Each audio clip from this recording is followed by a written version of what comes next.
When we do videos regarding Antarctica here at the Florida Maquis, sometimes it's easy to get caught up in the Hollywood-esque aspect of it. Meaning, we've shown a lot of images that look like dragons. We've shown a lot of images that look like aliens. But if there were truly a culture down there that survived for any amount of time, the vast majority of the evidence will be very mundane, which is why I've really liked to use this particular artist's rendering over and over again. Because off to the far right, it just shows a simple, humble dwelling of some kind, with some light peeking through a window with a small stairway, and just a generic bridge off to the left. The amount of engineering this would take, however, in Antarctica would require a great deal of effort, even if the cavern that you're looking at was a natural occurring thing. And then to maintain life down there would take other levels of engineering, and in today's video, that's kind of the direction I wanted to go. The engineering of Antarctica. What would it really take on the ground to begin to migrate there? Because looking at the way the mainstream media is now completely dominating the thought life of North Americans, only free-thinking people would have this interest. Because if you're somebody who gets up every day and looks at the media and goes, well, that's what I need to profess today, that's what I need to believe today, then you'll enjoy living in North America. But for those of us who have a different take, those of us who want to have our own thoughts and be our own persons, places like Antarctica are very alluring. Even something simple like this, which is what looks like a small bar, small establishment with seating for maybe 30. This would take a great deal of engineering, but I do believe it would be worth it in the long run to have a place that would have a different set of rules. It would take a great deal of time, though. I think that would be the biggest impediment. People today in North America want to see a plan that they can execute in 16 to 18 months, maybe 2 years tops. People forget that coming to the New World here, when they arrived, the people on the ships, there were forests as far as the eye could see. There were oceans full of fish. There was forests full of game, rivers to be harvested, fresh water everywhere. All sorts of advantages. In fact, in some ways, more habitable than places in Europe. And it was still hundreds of years from the first arrivals in the late 1400s and 1500s to when we actually saw what could be seen as nations. It was hundreds of years. And Antarctica is much more foreboding. But nations are doing it. This is part one in a series from Jamestown.org. Is Russia preparing to challenge the status quo in Antarctica? This article talks about how much effort they are putting into that continent because they've seen the value in it. 80% of the drinkable fresh water is there. 80% of the planet's drinkable fresh water is there. That alone should make anybody sit back and think.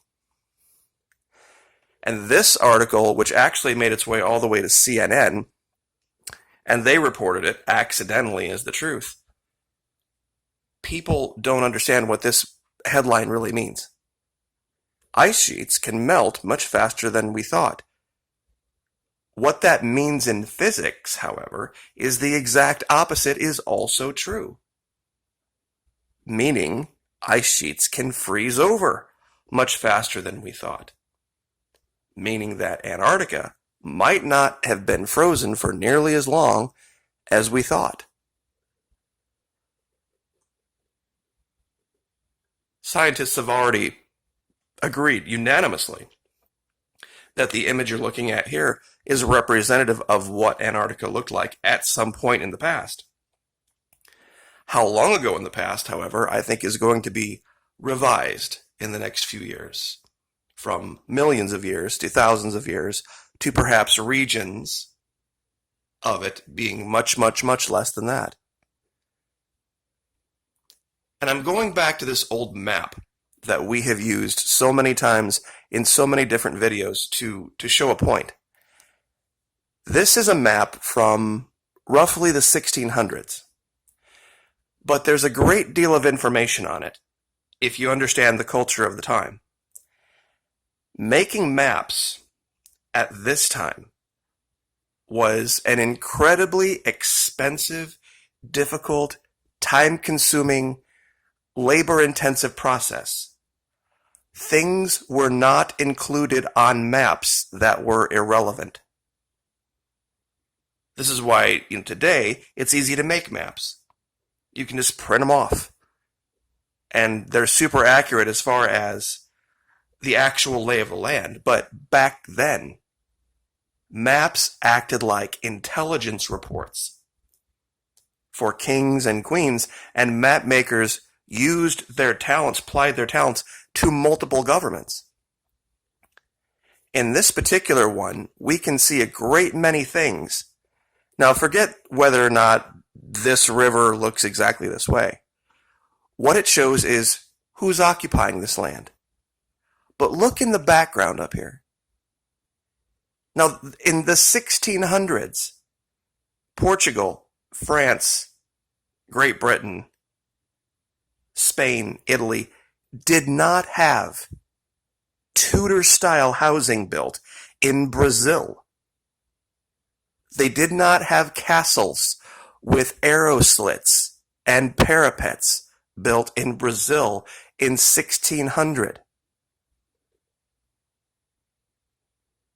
Many of us have been fallen prey to the notion that the ancients were these super, super advanced, highly technologically advanced beings. The imagery here shows the giants were very, very different. They're not even wearing clothes, and they're using bows and arrows.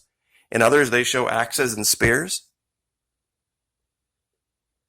But it does show, unfortunately, cannibalism here, which is something that is still found,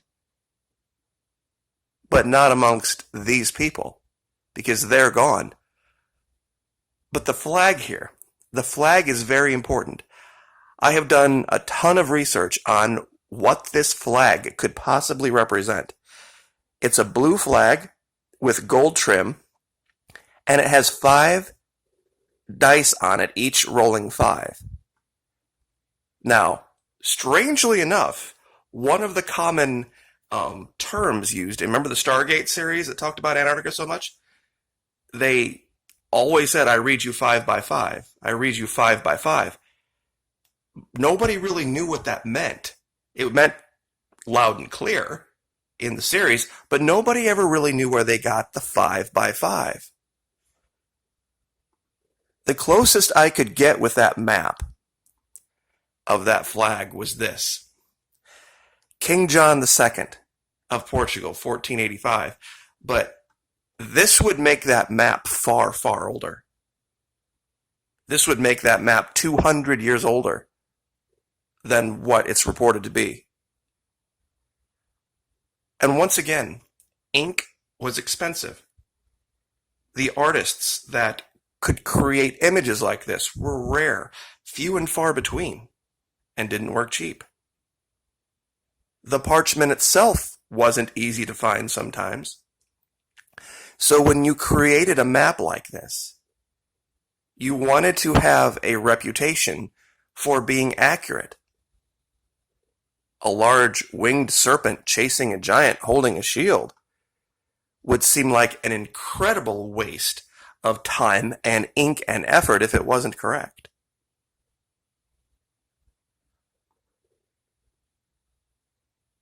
The image on the left is very, very real, very, very easy to find in Antarctica, and down in the description I'll show you where you can download Google Earth Pro and you can go look at this for yourself. The engineering it would have taken, though, would have been incredible, because this picture on the right I pulled off the internet to try to kind of make it something where you could see it from the other side.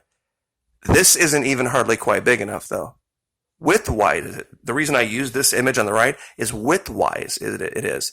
This opening is actually almost as big as a 2-lane highway with a suicide lane in the middle, a third turning lane. That's how wide this opening is. And as tall, it's much taller than this cavern here.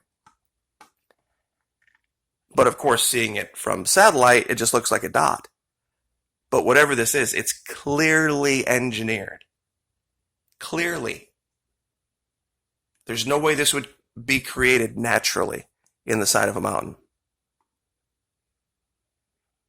The amount of time it would take to create even something simple like this little walkway with an archway supported, would take many men and many years.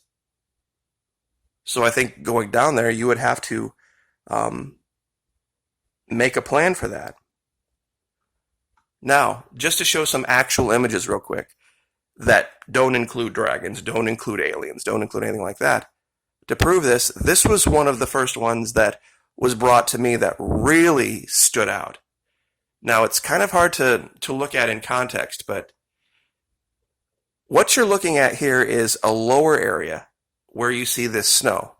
And on the sides here, over here to the left, and here it rises up. There was at one time what looks like a bridge that if you look here where I'm tracing with the cursor, do you see how this white is a little bit different than the snow white behind it? This is where the bridge ends on this side, and it's collapsed. This is the lower area, and when you zoom in, on this side, you can actually see one of the bridge arches where this side has collapsed. So this is the left side of the bridge, this is the right side of the bridge, and here's one of the Roman arches that held up this bridge.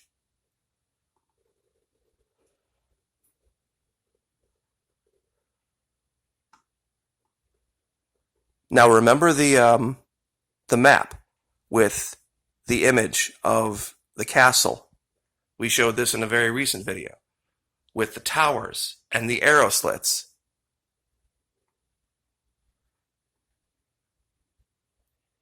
Once again, right here. And one final thing to show that doesn't even require you to look through the snow. What you're looking at right here is a bridge across this huge gully. There's a mountain range here and a giant rock here, and there's a passageway that goes through here, and there is a bridge that has been constructed across it.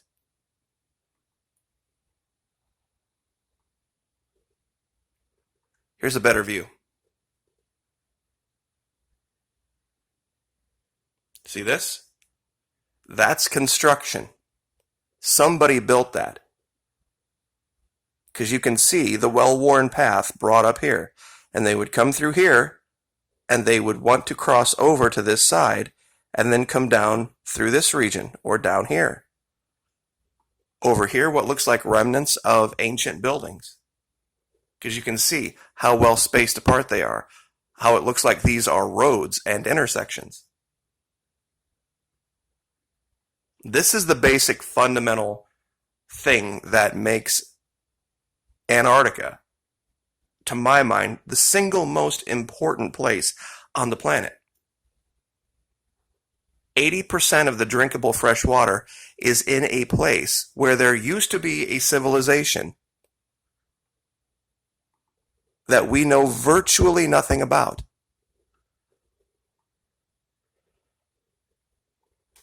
The other place that we found those window slits that we saw on the map, and this is the confirmation. We're looking at Google Earth Pro, seeing things that were shown on maps as far back as 1500. This is the kicker for me, that what we're looking at here jives exactly with what people on the ground saw. So, anyway, at 15 listen to me, 15 minutes, I will leave it there, but it's a daunting idea of going to this place and beginning to settle it. But you have to imagine that that's probably what was told to the pilgrims, what was told to other explorers of the time, that it was a waste, and in their lifetimes, most of them didn't see what North America became.